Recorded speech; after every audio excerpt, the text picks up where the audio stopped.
Welcome everyone to Mailfuzz TV. I am Peter, and today I would normally be coming to you to talk about an episode of The X-Files. We've reviewed 24 episodes, the entire first season. We finished season 1 last week. So instead of just going straight into the next episode, I'm going to take this week to do a top 5 episodes of season 1, which can kind of serve as a little bit of a break before we go back into more episodes, but also just to reflect on the season and pick a couple of favorites. I'll do at least a worst episode as well, if not a worst 3 or a bottom 3 or however you want to phrase it. But the main thing here is the top 5, and it wasn't too hard to do this. There was maybe like 7 episodes that felt like the obvious candidates, and then I just had to kind of pick what 2 were getting cut and then sort of decide the order between them.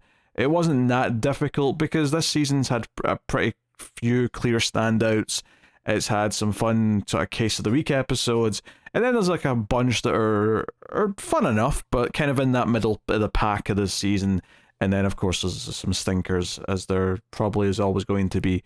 Honestly, it wasn't that painful this time. Future seasons might be more difficult, but for me this was a fairly straightforward set of episodes to pick from.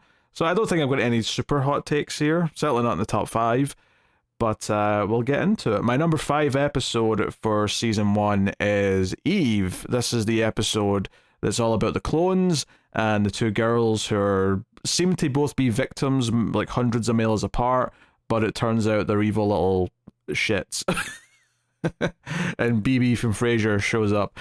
This is just a really wacky, fun premise. This was battling for 5th place with a couple others, like I said, and I think I sided on this because it represented a few different things that otherwise wouldn't be on the top 5. One being evil kids. There's another fun evil kid episode later in the season, but I think this one has a nice mix of things. Particularly, there's a portion towards the end of the episode where we, the audience, know the 2 girls are evil. And Mulder and Scully are sort of taking them somewhere. They're sort of traveling long distance with them. So they're effectively acting like parents. And we know the kids are going to try and kill them. But Mulder and Scully don't know that. And there's a fun little sort of period of the episode where that's the status quo. And then even once they do realise they're at threat from these kids, the fact that they're in having to hunt the kids is a very interesting setup. Plus the backstory's kind of wild, and there's like, you know, old film reels of this crazy scientist who's tried to do all these weird cloning experiments and all that. It's just got a lot of the pulpy sci-fi horror stuff that I can enjoy. So very much a case of the week episode, but a fun one and lots of crazy ideas. So that's number 5. Number 4 is Ice. So this is around episode 8-ish. This is the one that's clearly inspired by The Thing, set at a... Was it the Arctic? No, it was Alaska. It must have been Alaska in the show. It was the Arctic in The Thing. I think it's just Alaska in the show, but I may be misremembering that. But it's very similar in that there's an organism that's jumping and infecting different people. So much like the movie The Thing, any one of the group could be infected and therefore will become deadly to the others. And we have a whole little cast introduced for this episode to go along with Mulder and Scully, because obviously if it was just those 2, there wouldn't be much of a Thing rip-off. A homage. So we get Xander Berkeley in here as a guest star, plus some other people, and I like it because it's a pure bottle episode. Apparently this episode was designed around this one location to try and save some money, but I actually kind of like that it's a bottle episode. I love when they try and have to think of premises where they're all stuck in one location. And I think TV tends to do that a lot, especially older TV shows, to try and save money. But I actually love how creative it makes them in the writing. Here, admittedly, they're mostly just taking from a famous movie.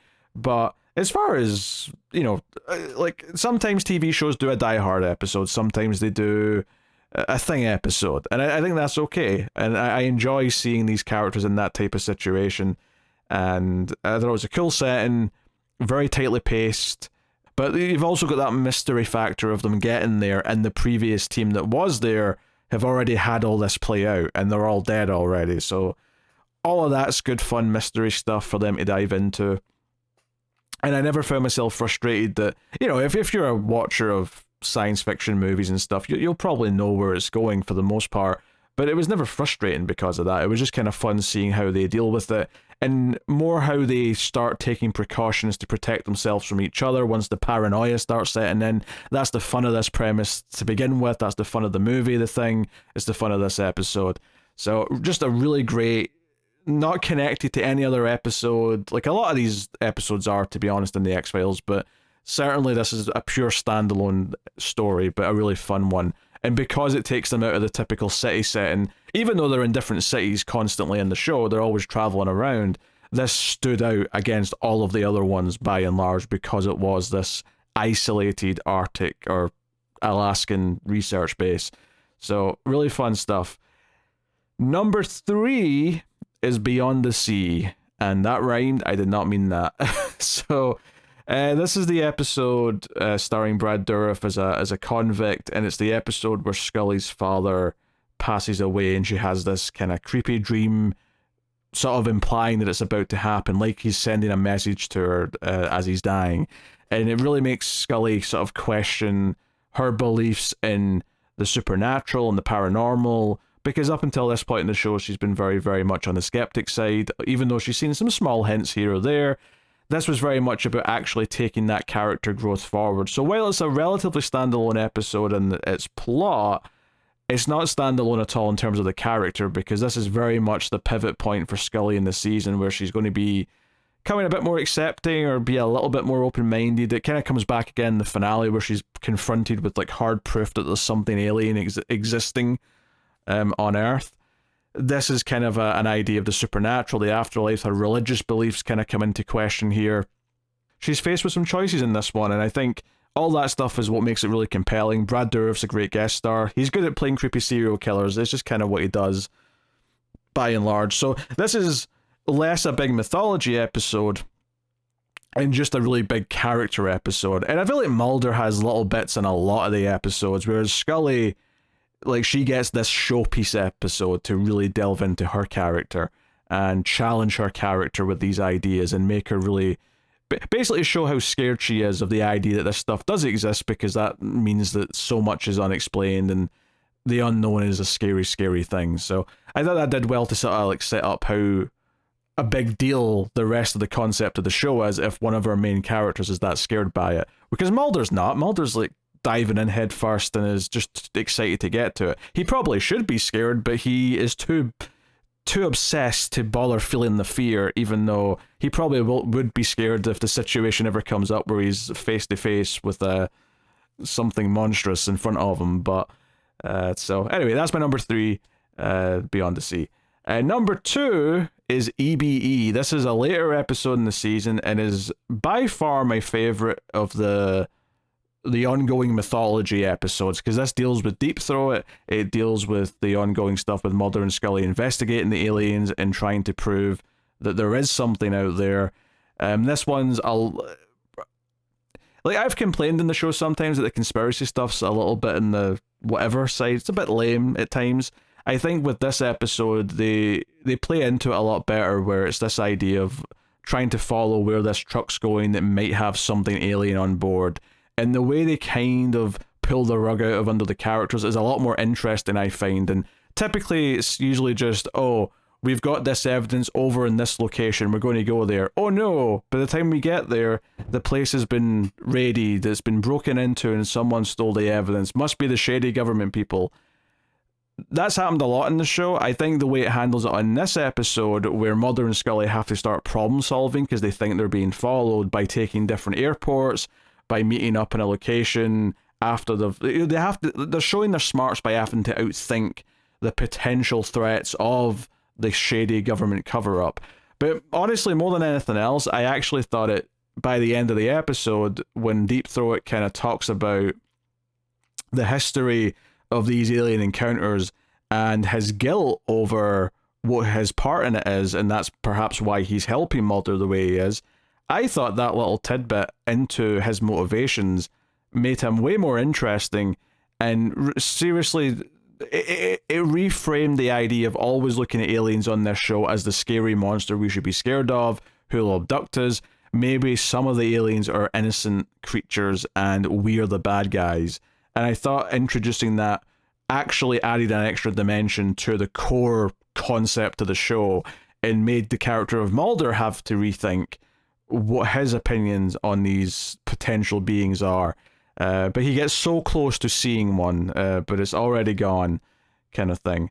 So yeah, I was very surprised how much I liked that episode, mainly because the main core show mythology stuff has typically not been as strong as some of the better Case of the Week episodes, but that one really worked for me. I thought the extra dimensions that it added did truly make the core show feel better to me and more exciting. So that's my number 2. My number 1 of season 1 is probably not a surprise, early episode of the season, and that is Squeeze. I think partly just because it's such a good horror episode with this villain who can Mr. Fantastic his way through small spaces so that he can kill whoever he wants. And the scenes where we have victims being attacked by him are, they're horror movie set piece sequences where the characters going about at their home or their office, and you've got this villain Toombs coming out and lurking. You've got that creepy shot of his eyes that they keep returning to.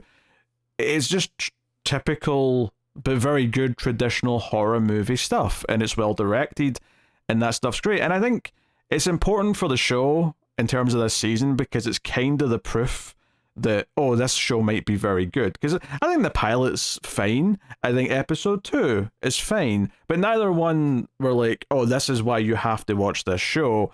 I think episode 3, especially from a modern perspective, where I'm going back and watching this, and maybe I get that in 1993, the conspiracy and the overall plot of it probably felt very exciting at the time. None of it feels that exciting to me now, either because I've watched a lot of other sci-fi or because I've watched a lot of TV since 1993.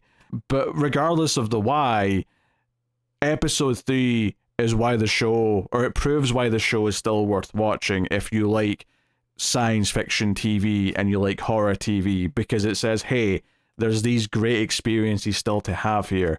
And I think that makes it stick out quite a bit. There's a sequel episode later in the season, of course, which is alright. It's got some good elements in it, but it's definitely not as good as the initial episode. Squeeze is kind of this proof of concept of why anyone today should still watch the X-Files if you weren't feeling it already, and I think that makes it very important. So there you go, that's my top 5 of the season. I don't think there's anything super surprising in there. The episodes that were kind of maybe in contention were the finale, which I think has got some great stuff in it, but it does have a couple of nitpicks for me as well. The episode in the woods where the name Darkness Falls, I think it was called, that's kind of like a not quite as good Ice episode, right? But it still has a lot of good stuff in it, and I quite like quite a bit of it. But I think Ice for me held up better all the way throughout, whereas Darkness Falls kind of ends weirdly abruptly. But yeah, that's my top 5. As far as doing like a bottom 3 go, just to sort of name and shame the episode I don't like as much. I feel like these are the ones that tend to be more controversial whenever me and Connor have done these for Star Trek, because people really disagree with some of the ones that I don't like. I don't think anyone's going to argue with my worst episode. I can see people maybe putting up a little bit of a fight for the other 2, though. So, number 3 on my worst 3 episodes of the season is Shapes. This is the werewolf episode with the Native American community. This one's a little bit perhaps specific to my taste and why I don't like it as much as I do, but it was kind of just exactly, or not exactly what I thought it was going to be, but it definitely dipped into a lot of the things that I don't like about these types of episodes on TV shows. The werewolf stuff itself didn't look particularly good. It just, I don't know, I thought it was a bit of a slog to get through. I wasn't really feeling it. Number 2 on my worst episodes of this season is Gender Bender. This is a shame, this one, because I think the first scene of it is really good, and this idea of a serial killer who changes sex after they've killed someone, so they're flipping every time they kill someone, is a really cool idea for a serial killer hunting plot. That sounded great. And then most of the episode was about Mulder and Scully going and talking to an Amish community. And we've got a big long dinner scene with them talking to this group of people, and it just wasn't anything what I wanted, and I found it very frustrating. One, because it sets something up at the start that it then, I wouldn't say it ignores it, but it's not like, it's almost like a B plot in the episode when the main thing is actually this Amish group that Mulder and Scully go and talk to, and I found that very, very frustrating. So yeah, I have to put that in number 2. Like I say, I can see people contesting both of those and arguing whatever ones they think are the worst ones. I feel like a lot of people will probably put the episode with the AI as one of the worst. That's like one of those tropes that I actually just really like, no matter how goofy it is. It's not, I mean, the episode's not great, and it's not as good as I was hoping it was going to be, but I still kind of like the concept, and I thought it was funny and entertaining. So, my number 1 worst episode of season 1 of X-Files, I don't think it's a surprise to anyone that I'm going to say the Jersey Devil episode is absolute garbage. I hated that episode. It was one of those ones where the villain, who are meant to be like Neanderthal humans, effectively, just look really goofy when they're running around trying, pretending to be this. I felt embarrassed for the actors. It did not look good. A lot of the setup of the mystery and the talking about it, like, they made some leaps in their kind of like exposition, and Mulder taking these leaps just to what was out there felt just a bit more silly than it normally does. And then of course there's the infamous drawing, which I made the effort to even show in the review. Like, I tend not to do that because I'm putting out X number of reviews a week and X number of podcasts a week. It takes time to do any amount of serious editing with images and clips and stuff. But for that image, I felt I had to put it in the video. There was no way I couldn't show this stupid thing off. This drawing that Mulder then uses as evidence is like the most child drawing thing you've ever seen. It just makes me laugh so much. Which is not to say that the episode's so bad that it's good in like a, you can hate watch it kind of way. I think it's mostly just kind of a dull watch, but that one element of it is particularly funny. So yeah, no fond memories of the Jersey Devil episode. Thank you very much. But yeah.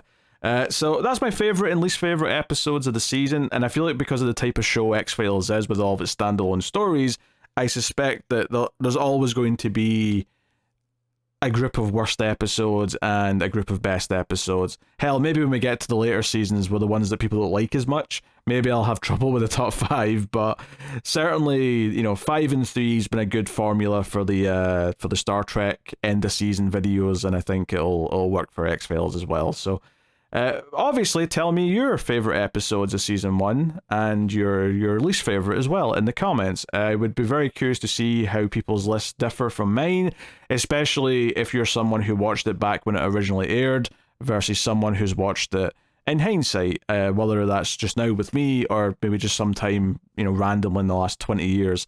Because yeah, X-Files is over 20 years old now. Let that sink in.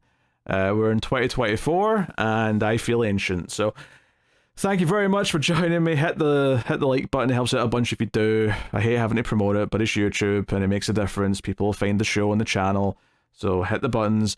And if you want to support more directly, you can do that over at patreon.com/MailFuzzTV and get some bonuses for your trouble, including a monthly review of Columbo, which is exclusive to Patreon and YouTube memberships, and yeah, a bunch of bonuses for all the movie podcasts, which I should mention. I should probably promote like 2 of them specifically at the end of this every episode, just because we've got a sci-fi movie podcast and a horror movie podcast, and I feel like both of them might appeal to see people who care about the X-Files. So you can find both of those on Mail Fuzz Movies, and once you've found them, if you want to go and get them on podcast apps and stuff, you can do that. They're all on that. But thank you very much. I will see you guys next time. Keep watching TV. Have you got any vanilla?